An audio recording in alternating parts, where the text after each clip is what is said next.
Subscribe करो पहले। हाँ जल्दी करो, मुझे पता है कि आप लोग नहीं करते, वीडियो देखते हो लेकिन सब्सक्राइब नहीं करते। लाल कलर का बटन नहीं से दबाओ, जल्दी दबाओ, जल्दी दबाओ, फिर मैं शुरू करूँ। दबा दो जल्दी, दबा दिया, घंटी भी दबा देना, ठीक है। सोनिया और आकांक्षा दोनों सगी बहनें थीं। सोनिया शादी के बाद अपने पति के साथ शहर में आकर रहने लगी। आकांक्षा की शादी देहात में हुई थी। सोनिया का पति जहाँ एक अच्छा बिजनेसमैन बन चुका था, वहीं आकांक्षा का पति अभी भी अपनी छोटी सी खेती बाड़ी से ही अपने परिवार का गुजारा कर रहा था। लेकिन आकांक्षा भी बहुत ही सीधे और सरल स्वभाव की औरत थी। वो हर परिस्थिति में खुश रहती थी। वहीं सोनिया हर सुख सुविधा होने के बाद भी हर समय किचकिच करती रहती थी। नहीं रोहन, इस साल तो मैं तुम्हारा कोई बहाना नहीं सुनूंगी। मेरी सब फ्रेंड्स अपने बच्चों के साथ हिल स्टेशन जा रही हैं। तुम हर समय काम का बहाना करके टाल देते हो, लेकिन इस बार नहीं। एक हफ्ते की छुट्टी करके हमें भी हिल स्टेशन लेकर चलो बस। एक हफ्ता? क्या तुम मजाक कर रही हो? तुम्हें पता है ना मुझे बिजनेस में लॉस हो जाएगा। एक दो दिन का प्रोग्राम करना है तो देख लो। मुझे पता है जब तक तुम्हारी बात नहीं मान लूंगा तब तक तुम घर में इसी तरह का कलेश रखोगी। रोहन ने जैसे ही हिल स्टेशन जाने की बात कही, सोनिया की खुशी का ठिकाना नहीं रहा। उसने तुरंत अपनी माँ को फोन लगा दिया। माँ, पता है रोहन हमें हिल स्टेशन पर ले जा रहे हैं। अरे ये तो बहुत अच्छी बात है। आकांक्षा से भी पूछ ले, उसे भी अपने साथ ले जा। वैसे भी बेचारी गांव में ही रहती है और इस साल तो गर्मी भी बहुत है, उसे थोड़ी राहत मिल जाएगी। ये सुनकर सोनिया को थोड़ा बुरा सा लगता है, लेकिन माँ के कहने पर वो आकांक्षा को फोन लगा देती है। हेलो आकांक्षा, कैसी हो? रोहन ने हिल स्टेशन जाने का प्रोग्राम बना लिया है, क्या तुम साथ चलोगी? क्या सच में तुम लोग हिल स्टेशन जा रहे हो? रुको, ये भी यहीं खड़े हैं, मैं उनसे पूछ कर बताती हूँ। आकांक्षा वहीं खड़े हुए अपने पति विनोद से पूछती है। विनोद आकांक्षा को हाँ कह देता है। ठीक है दीदी, तुम जिस दिन जा रही हो बस बता देना, हम लोग भी तैयारी करके वहां आ जाएंगे। इस साल तो बहुत गर्मी है, बाहर जाकर अच्छा लगेगा। आकांक्षा के हाँ कहते ही सोनिया का चेहरा उतर जाता है।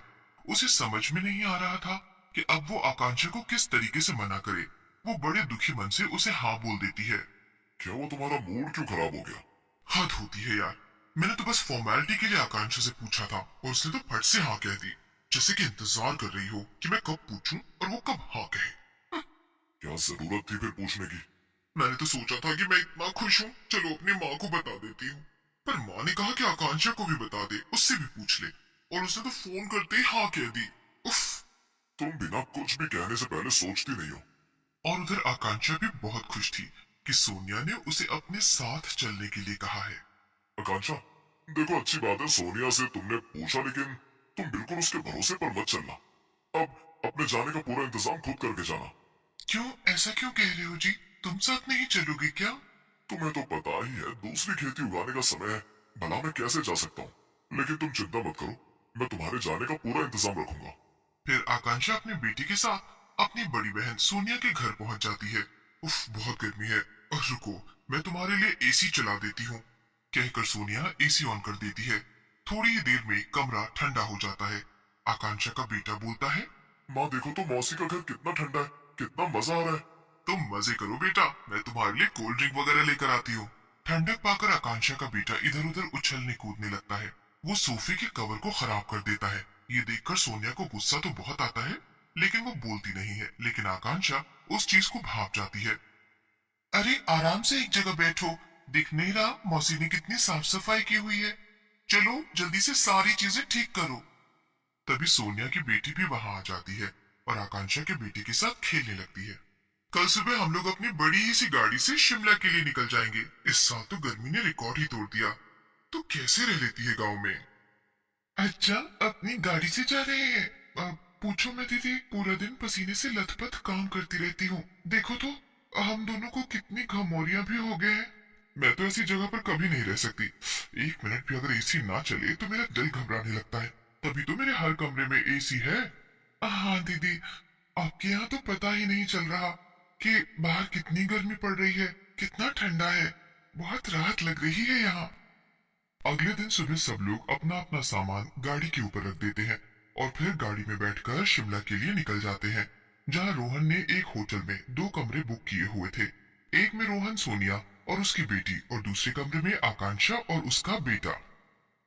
दीदी, ये तो काफी महंगा होटल लग रहा है।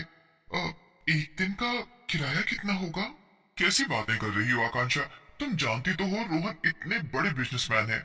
भला वो छोटी मोटी जगह पर कैसे रहते? वैसे किराया इतना ज्यादा भी नहीं है, एक दिन का 3,000 है, पर हम लोग यहाँ पर 3 दिन रुकेंगे। ये सुनकर आकांक्षा को बड़ा ही अजीब लग रहा था। वो जल्दी जल्दी अपने दिमाग में हिसाब किताब लगाने लगी। अरे तुम्हें क्या हुआ? फिक्र मत करो रोहन के रहते हुए, किसी बात की चिंता की कोई जरूरत नहीं है। तुम भी देखो कि गर्मियों को कैसे एंजॉय किया जाता है। थोड़ी देर सब अपने कमरे में आराम करते हैं और फिर शाम के टाइम में बाहर घूमने के लिए निकल जाते हैं। रोहन शिमला की कई अच्छी अच्छी जगहों पर सबको लेकर जाता है। फिर वो लोग एक बड़े से होटल में रात के डिनर के लिए जाते हैं। टेबल पर लगा हुआ खाना ही बता रहा था कि वो बहुत महंगा है। आकांक्षा का खाना खाने के बाद पूरा ध्यान बस बिल पर था कि कितना बिल आएगा। उसके चेहरे पर आ जा रहे भावों को देखकर सोनिया कहती है, अरे क्या हुआ आकांक्षा? मैं जानती हूँ तूने कभी इतने बड़े रेस्टोरेंट में खाना नहीं खाया होगा, पर तुम चिंता मत करो, रोहन सब कुछ देख लेंगे। तभी वेटर वहां आता है और खाने का बिल 3500 बताता है। दीदी, इतना सा खाना इतना महंगा? मैं एक दो बार विनोद के साथ शहर गई थी, वहां पर तो 150 से 200 में थाली आ जाती थी। तो कब अपनी मिडिल क्लास सोच से बाहर निकलेगी? अब यहाँ आई है तो यहाँ एंजॉय कर। खाना खाकर वो लोग वापस होटल चले जाते हैं। एसी कमरे में आकांक्षा को बड़ा अच्छा लग रहा था। हे भगवान, बिल्कुल भी नहीं लग रहा कि गर्मी है, बल्कि मुझे तो ठंड भी लगने लगी है। सोनिया दीदी की लाइफ कितनी अच्छी है, पर पता नहीं क्यों मुझे बार बार ऐसा क्यों लग रहा है कि सोनिया दीदी मेरे आने से खुश नहीं है। पर हो सकता है मेरा वहम हो। और उधर सोनिया अपने कमरे में। तुम्हें बुरा तो नहीं लग रहा ना रोहन? नहीं, बुरा तो इतना नहीं लग रहा, लेकिन तुम्हारी बहन को सोचना चाहिए था कि कम से कम कपड़े तो ढंग के ले आती। आज रेस्टोरेंट में सब लोग किस तरह से देख रहे थे। एक काम करना, कल सुबह अपना कोई कपड़ा उसको पहनने के लिए दे देना, और प्लीज आगे से जब भी कोई प्रोग्राम बने तो किसी को बताने की जरूरत नहीं है। ठीक है। ठंड की वजह से आकांक्षा की आंख कई बार खुलती है। वो बार बार कंबल से अपने बेटे को ढक रही थी। वो पहली बार एसी के कमरे में सो रही थी।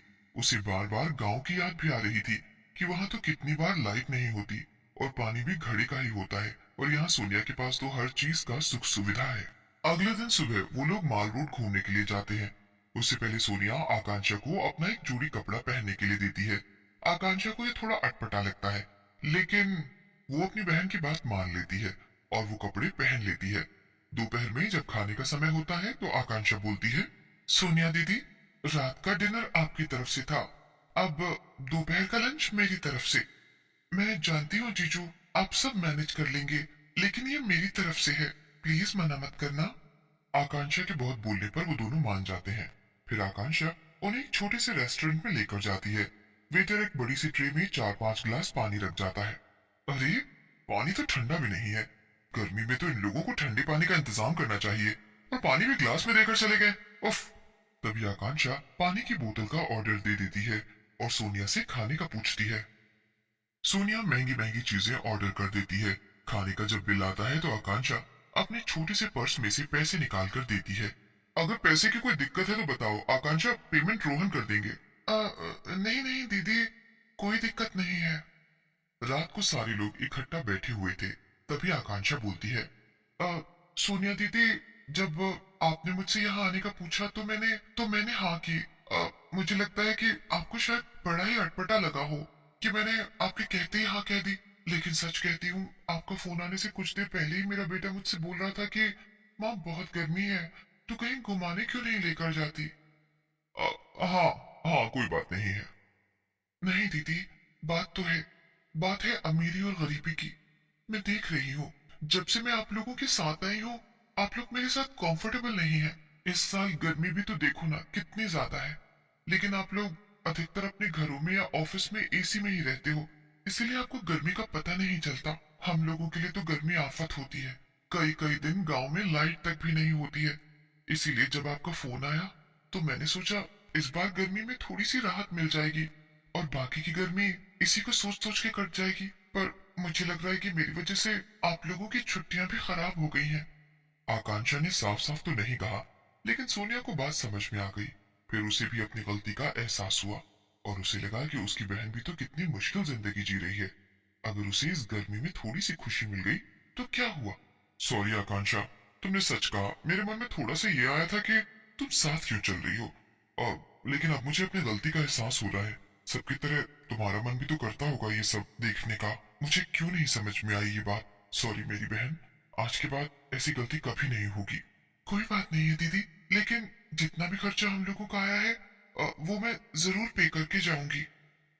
रोहन बहुत मना करता है, लेकिन आकांक्षा अपने ऊपर हुए सारे खर्चे को पे कर देती है और अपने बेटे के साथ अपने गांव चली जाती है और बाकी की गर्मी वो वैसे ही बिताती है जैसे हर साल बिताती थी।